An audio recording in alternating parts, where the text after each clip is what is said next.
Dia telefon saya satu hari, doktor ni. Dia telefon, dia kata, "Ustaz, ada orang taja Ustaz. Dia nak bagi sponsor 7,000 untuk buat lasik mata." Saya pun buat, saya pergi. Bila saya jumpa nak buat appointment buat dengan dia tu, sepanjang saya interview dengan dia, dia tanya pasal mata saya, dia check mata saya. Sepanjang disebut tu dia kata, "Ustaz, kalau mata Ustaz dah okey, mudah-mudahan saya dapat pahala daripada mata Ustaz tu." Dia dapat ni kata. Sebab saya kata saya nak buat bulan Syawal. Kalau boleh saya nak buat bulan Ramadan. Lasik ni, operate ni, minor operate ni saya nak buat bulan Ramadan supaya saya dapat pahala. Bila Ustaz ceramah, Ustaz guna mata Ustaz. Bila Ustaz pergi mana-mana tengok kitab, Ustaz menulis ke, saya nak dapat pahala tu sama. Jadi saya buat operation tu, tuan-tuan. Biasa operation tu makan masa lebih kurang atas 12 minit. Atas 12 minit, 12 ke 20 ke setengah jam. Jadi sepanjang dia buat mata saya ni, sambil dia kata, "Ustaz, cuba berzikir sikit." Dia suruh saya berzikir. Jadi saya berzikir, dia pun berzikir juga. Subhanallah, alhamdulillah, sambil buat tu. Mudah-mudahan dengan mata ni kita boleh gunakan kepada kebaikan. Mudah-mudahan kita gunakan mata ini untuk Allah Subhanahu Wa Taala. Disebut Subhanallah, sambil buat tu Subhanallah, walhamdulillah, wala ilah. Tuan-tuan, 7 minit.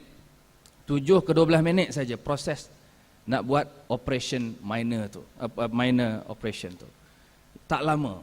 Jadi saya masih ingat bagaimana seorang doktor, dia boleh dalam masa dia melakukan operation itu, operasi pembedahan dan sebagainya, dia masukkan elemen ini.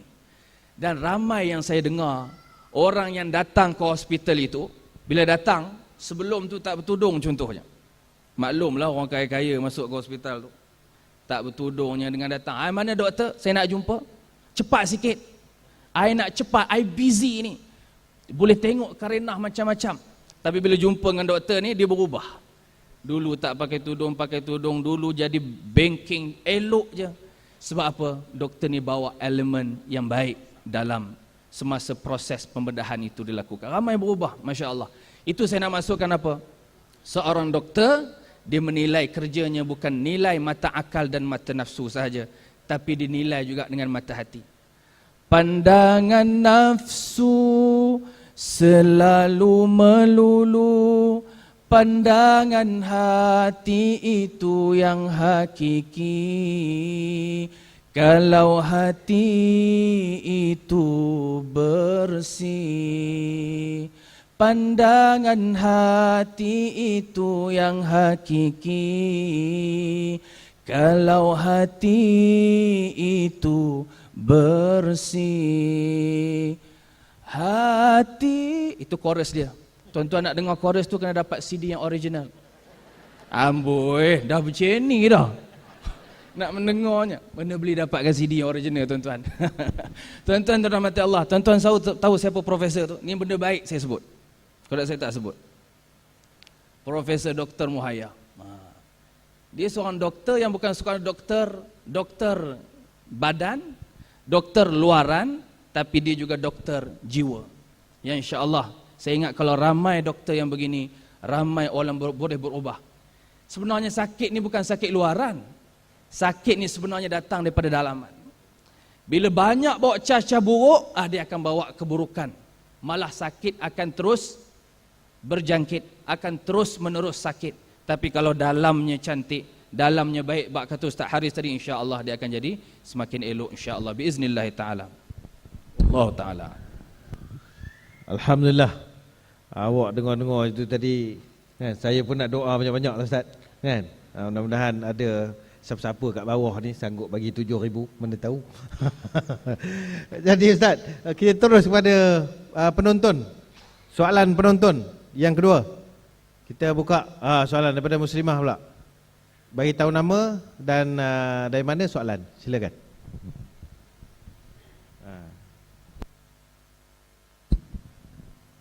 Mic tak ngombin.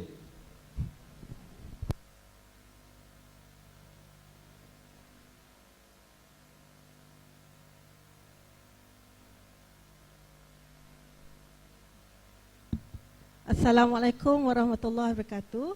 Saya Kursia binti Muhammad Noor dari Makmal Kesihatan Awam Ipoh.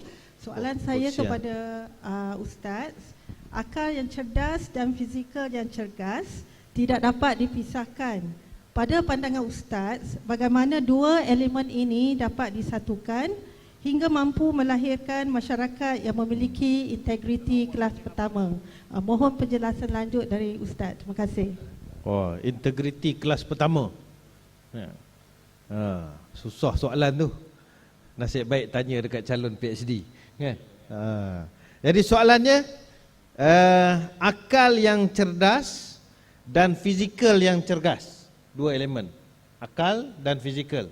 Keduanya saling bantu-bantu. Jika disatukan, dapat melahirkan masyarakat yang mempunyai integriti kelas pertama. Silakan Ustaz, 5 minit Ustaz. Ya. Yang ni saya tak oportunity nak jawab lah dengan soalan tu. Canggih benar soalannya. Tapi saya nak kongsikan sikit lah. Masa saya dalam program Imam Muda tahun 2012. Saya tak tahu lah orang kementerian tengok ke tak Imam Muda ke tak tengok. Saya banyak tanya, saya tanya dia tengok ke tak tengok. Dia kata tak tengok Ustaz. Apa tengok apa? Kami tengok kilauan mah. Ramai tengok kilauan mah. Tak apalah, memang jenis itu minat, tak kisah. Saya pun minat juga kilauan mas. Kalau tuan-tuan nak dengar saya nyanyi lagu kilauan mas, banyak tuan-tuan. Banyak nak dengar. Kalau nak dengar, tunggu rancangan yang kedua nanti. Tuan-tuan yang dirahmati Allah. Dalam program Imam Muda baru ni, ada beberapa, 2012 kan baru ni. Kami Imam Muda ni ditempatkan di Majlis Sukan Negara. Majlis Sukan Negara. Di tempat kat situ, berkampung kat situ dan duduk pula dengan atlet-atlet sukan. Kami ingat masa kami duduk di floor Casa Impian itu, satu floor dengan pasukan Harimau Muda. Satu floor. Masa tu diorang dah standby nak pergi ke Commonwealth. So satu floor tu Harimau Muda dengan Imam Muda. Canggih juga tu. Di atas tu pula biasalah orang sukan belaka masa tu, yang belah atas tu pula pasukan akuatik negara. Yang duduk akuatik, duduk belah atas. Belah bawah. Yang belah atas ni defensif, yang apa ni? Martial art ni. Yang taekwondo, silat. Jadi kami ni duduk dengan ahli-ahli sukan lah. Kalau saya dengan Pandai Rinong tu selalu lah bertemu tuan-tuan. Nak turun, saya nak turun, dia nak naik. Jadi mata bertemu mata. Senyum tidak berkesudahan. Cerita panjang pula. Jadi tuan-tuan dan puan-puan, duduk dengan ahli sukan. Saya tertanya-tanya dengan pihak production Astro, kenapa Imam Muda duduk di MSN, di tempat sukan? Tak ada ke masjid-masjid yang boleh duduk? Banyak tempat lain lagi. Paling tidak pun duduk di Intim ni ke, banyak asrama cantik dekat dengan masjid. Rupa-rupanya at the end of the program tu baru kita tahu. Dia kata dalam program itu kami ni kena banyak bersukan. Imam-imam, ustaz-ustaz, pendakwah-pendakwah ni kena banyak sukan. Itu maksud dia. Memang hari-hari kami bersukan. Sebab itu kalau tuan-tuan tengok balik gambar saya tahun 2012, fit tuan-tuan. Fit. Badan slim. Hari ni dah slom sikit dah. Pasal dah keluar daripada program Imam Muda. Apa tuan? Maksudnya apa? Kena banyak bersukan. Itu kami dapat. Yang sukan-sukan negara ni apa pula dia orang dapat daripada kami? Sepanjang kami berada di MSN tu, boleh dikatakan setiap hari sebelum mereka ada perarakan ataupun berhimpun di Padang bersama dengan Ketua Pengarah Datuk Zul, setiap hari itu akan diberikan sikit tazkirah. Siapa yang bagi tazkirah? Imam Muda, ustaz-ustaz. Kemudian ada doa sikit. Kemudian malamnya solat jamaah. Kemudian mereka ikut usrah kami. Kami duduk kat situ, dibuat khas pula di Casa Impian tu tak ada surau. Tapi dengan ada Imam Muda tu buat surau khas. Jadi yang pasukan atlet ni, waktu maghrib, waktu isyak mereka turun. Dengar kuliah, semayang jemaah. Tuan-tuan yang dirahmati Allah. Itu nak check and balance. Ahli sukan kena mantapkan bahagian agama, orang agama kena bersukan sikit. Itu saya dapat lah. Maknanya daripada sinilah bayang ke tuan-tuan, bagaimana Nabi telah bina benda perkara ini. Dah sekian lama. Nabi bina agama dan perkara yang berkaitan dengan kesihatan, perkara yang berkaitan dengan kompetensi, perkara yang berkaitan dengan manajemen, perkara yang berkaitan dengan keduniaan ni tak boleh lari. Dia kena selari. Sebab itu Nabi bersukan. Nabi bersukan. Apa sukan Nabi? Memanah. Apa sukan Nabi? Berkuda. Apa sukan Nabi? Berenang. Macam-macam sukan yang Nabi buat. nak menunjukkan kena ada check and balance, barulah Nabi telah melahirkan ramai tokoh-tokoh yang hebat. Tuan-tuan lihat berapa ramai tokoh yang telah Nabi lahirkan. Cuba kita buat kajian tuan-tuan terhadap setiap seorang sahabat, maka kita akan dapat nilai Masya Allah Tabarakallah, hebatnya mereka yang lahir di bawah tarbiyah Nabi SAW, pekaderan Nabi, pusat latihan Nabi. Saya buat contoh satu, Anas bin Malik. Ni orang muda, saya tengok ramai orang muda, saya cerita pasal orang muda. Anas bin Malik ni tuan-tuan, dia ni sahabat yang paling muda. Ramai sahabat muda lain, Sa'ad bin Mu'az, Al-Waraqah bin Naufal, siapa lagi? Mu'az bin Jabal. Ni semua muda. Yang saya nak ambil satu, Anas bin Malik. Dia ni paling muda. Ketika Nabi wafat, umur dia baru 12 tahun. Dan dia ni selalu bersama dengan Nabi. Pasal apa dia selalu bersama dengan Nabi? Dia berseronok dengan Nabi. Sebab Nabi selalu berdamping dengan dia. Nabi ni duduk atas, dia tak tinggal ke orang bawah, dia akan berdamping. Setiap kali Nabi jumpa Anas bin Malik, Nabi akan pegang dia, Nabi cium dia, Nabi doa kat dia. Pegang, cium, doa. Cakap benda baik, selalu angkat motivasi dia, selalu letakkan dia, pesan kepada dia tentang amanah dan sebagainya. Lalu Anas bin Malik ni tuan-tuan, dia menghadamkan diri dia kepada Rasulullah selama 10 tahun. Dia daripada kecil, disebabkan dia suka Nabi itu, dia tengok Nabi semayang, dia pergi lari kat Nabi. Dia lari kat Nabi, masa kecil dia pergi duduk belah kiri Nabi. Lah hadis sebut, lalu Nabi pegang tangan dia, letak sebelah kanan dia. Tujuannya apa? Selalu berdamping dengan Nabi.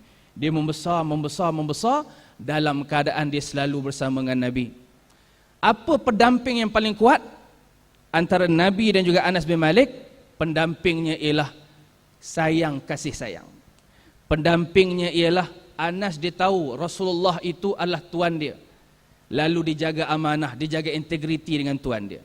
Rasulullah tahu ini orang yang bekerja dengan dia, menghabiskan khidmat seumur hidupnya dengan Nabi, lalu Nabi jaga betul-betul. Sehingga Anas kata, tak pernah sekali pun aku dengar Rasulullah ni melenting dengan aku, tak ada.